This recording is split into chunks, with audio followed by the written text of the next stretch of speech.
Selamat siang Pak Harto, saya Kelvin Triotan dengan NIM 515190002. Program studi teknik mesin akan berpresentasi proyek MTD penelitian dan seminar dengan judul Finite Element Analysis with Static and Dynamic Condition of Spare Wheel Carrier for O1526 fabricated by SAP 440 hot roll steel. Identitas jurnal saya itu saya dapat dari penulis Norbertus Krisna Aditya Utomo dan Lydia Anggraini dari Presiden University. Spare wheel carrier adalah merupakan salah satu komponen penting sekaligus khusus untuk jenis bus yang diproduksi di Indonesia atau di kendaraan yang menggunakan tugas berat. Komponen ini penting karena kondisi jalan Indonesia sehingga demand untuk roda cadangan meningkat untuk mengantisipasi berbagai kemungkinan yang dapat terjadi. Fungsinya menyimpan roda tambahan untuk menangani tusukan yang terjadi di ban. Bagian ini biasanya ada di tengah kendaraan untuk menjaga pusat gravitasi dari sebuah kendaraan. Penelitian ini bertujuan menganalisis kekuatan SAP 440 sebagai bahan pembuatan spare wheel carrier dari salah satu perusahaan otomotif. Fokus utamanya adalah pada keamanan dan daya tahan dengan menggunakan data yang diambil dari perusahaan otomotif dan menunjukkan kekurangan desain yang ada serta memberikan perbaikan jika diperlukan. Metode yang digunakan adalah perangkat lunak dari CATIA untuk membuat ketiga model dimensi lalu mengimpor model tersebut ke perangkat lunak ANSYS untuk menganalisis tegangan setara, tegangan elastis setara, deformasi arah, dan beban siklik untuk beban tetap, beban hidup, dan beban kejut. Untuk merancang model di CATIA V5R21 terdapat gambar spare wheel carrier dengan dimensi yang digunakan persis sama dengan aktual dan gambar hanger rod, sebuah batang lurus tempat tali mengikat diikat. Bahan-bahan yang digunakan adalah SAP 440 dengan ketebalan 3 mm. SAP 440 steel adalah baja hot roll struktural dalam bentuk plat, lembaran, dan strip untuk aplikasi struktural mobil. Kelas bahan dengan komposisi kimia fosfor maksimum 0,040% dan sulfur 0,040 maksimum persen. Penunjukan didefinisikan dalam standar JIS G3113. JIS G3113 sendiri merupakan standar bahan Jepang untuk baja hot roll. Sifat memiliki mekanik SAP 440. Density 7.800 kg per meter kubik. Young's modulus 201 GPa. Poisson ratio 0,306. Ultimate tensile strength 440 MPa. Yield strength 305 MPa. Elongation to break 32%. Kualitas struktural baja SAP 440 lebih andal dalam kekuatan tarik dibanding dengan baja SAP 440.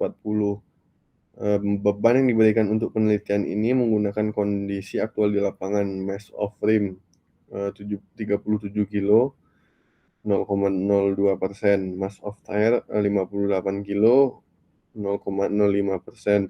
Total mass di flat 95 kg, total mass in flat 102 kg atau 1000 Newton. Pada perangkat lunak ANSYS, langkah-langkah yang harus dilakukan yaitu kita import file. Kedua, setelah itu proyek akan membuka kotak dialog. Ketiga, masukkan data teknik yang berisi jenis bahan dan properti. Keempat, dalam ANSYS, SAP 440 dianggap sebagai baja struktural. Yang kelima, impor model rakitan menggunakan file STP ke kotak dialog geometri, maka ANSYS akan secara otomatis menentukan geometri yang bagian yang dianalisis. 6. Tentukan koneksi antar bagian. Hasil pembahasannya, yang pertama, setelah model selesai, tentukan mesh yang akan digunakan. Kedua, setelah mendapatkan hasilnya, data ditempatkan ke grafik untuk memiliki perbandingan. Yang ketiga, jenis mesh yang digunakan adalah tetra parabola 10. Tetra parabola 10 meningkatkan derajat keseluruhan kebebasan di dekat area kritis dibandingkan dengan tetra linear. Ukuran mesh ini terbukti menjadi ukuran yang paling tepat sesuai dengan tekanan von Mises. Untuk bagian yang dianalisis ini, mesh menghasilkan 27.627 knot dan 13.452 elemen. Ini von Mises analysis. Dengan ANSYS, kita bisa mendapatkan hasil yang bergeser untuk variabel yang berbeda. Dalam hal ini, gaya yang dimasukkan untuk analisis pada spare wheel carrier pendukung yang kami tetap pilih adalah wilayah bawahnya. Cyclic load analysis. Langkah selanjutnya menentukan beban siklik dari carry roda. Von Mises analysis. Bagian pertama dari penelitian ini adalah tentang efek stres von Mises pada spare wheel carrier. Equivalent stress comparison itu dari analisis tegangan yang setara. Kami mengumpulkan hasil dan mengaturnya sesuai dengan jenis beban, di mana menempatkan kekuatan luluh dan kekuatan tarik sub 440 ke atas meja. Grafiknya bisa dilihat sebelah kanan. Equivalent elastic strain comparison. Ini grafiknya yang di sebelah kiri. Dan yang terakhir directional deformation comparison. Grafiknya kita bisa lihat tabel di sebelah kanan. Ini yang terakhir, cyclic load analysis. Grafiknya terdapat di atas. Kesimpulan pada presentasi saya ini, kesimpulannya bisa kita ketahui. Yang pertama, tegangan von Mises maksimum untuk beban tetap masih berada dalam zona aman. Sementara untuk beban langsung hampir melampaui tegangan luluh, dalam kurung 3,05 kali 108 PA. Dan untuk beban kejut yang sudah melampaui kekuatan tarik 4,40 kali 108 PA. Retakan mungkin mulai merambat ketika bagian tersebut menahan beban kejut. Kedua, tegangan elastis maksimum untuk beban adalah 0,0008 meter per meter. Untuk beban hidup adalah 0,0016 meter per meter.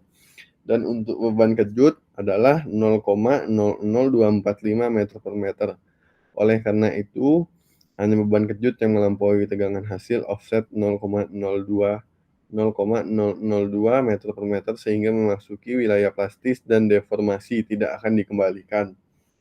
Yang ketiga, deformasi arah maksimum untuk beban adalah 4,70 dikali 10 per 4 meter.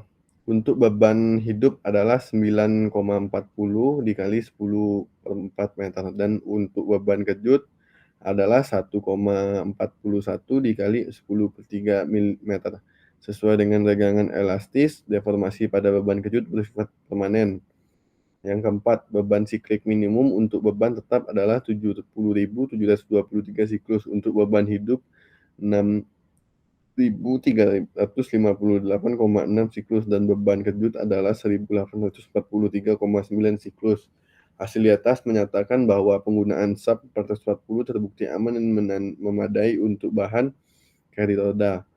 Meskipun begitu, perhitungan menyatakan bahwa sub 440 aman untuk digunakan sebagai bahan pembuatan. Penulis ini ingin merekomendasikan bahan yang dengan kekuatan lebih tinggi dan kekuatan tarik, mencegah kemungkinan kondisi ini dapat dicapai dengan dua cara, baik mengganti bahan meskipun biaya akan dinaikkan atau memilih pelat sub 440 yang lebih tebal. Sekian dan terima kasih presentasi saya hari ini.